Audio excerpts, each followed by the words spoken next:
আসসালামু আলাইকুম। আমি আজকে বিহারি কাবাব বানাবো। এজন্য আমি চিকেন ব্রেস্ট নিয়েছি 3টা। এটাকে আমি পাতলা পাতলা করে কেটে নিব। আমি এটাকে বেশি পাতলা করব না, এরকম সাইজ করে সবগুলোকে কেটে নিব।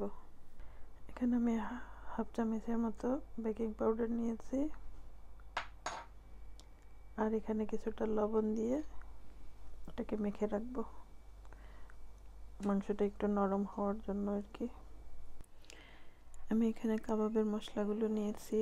এখানে 2 চামচ আদা রসুন বাটা নিয়েছি, এখানে 1 চামচ কেচাপ নিয়েছি, এখানে গরম মশলা নিয়েছি, এখানে ধনিয়া জিরা নিয়েছি, এখানে নিয়েছি একটু মাস্টার্ড পেস্ট, এখানে নিয়েছি একটু কাশ্মীরি পাউডার, আর এখানে নিয়েছি সরিষার তেল, আর এর মধ্যে আছে পেঁয়াজ বেরেস্তার ইয়োগর্টটা আমি ব্লেন্ড করে নিয়েছি। এখানে আমি কিছুটা সরিষার তেল দিয়ে পুরোটা মেখে নিব। সবগুলো মশলা একসাথে করে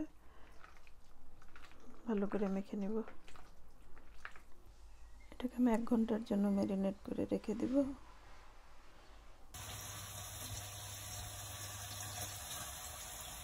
আমি এখানে কাবাবগুলো কাঠিতে ভালো করে গেঁথে নিচ্ছি, যাতে ছুটে না যায়। একটু টাইট টাইট করে গেঁথে নিব যতটুকু লাগে।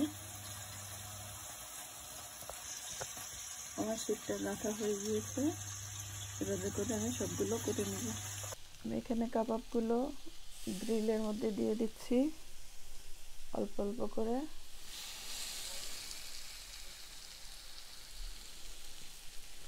আর কিছুটা কাবাব আমি ফ্রাই প্যানে বানাবো।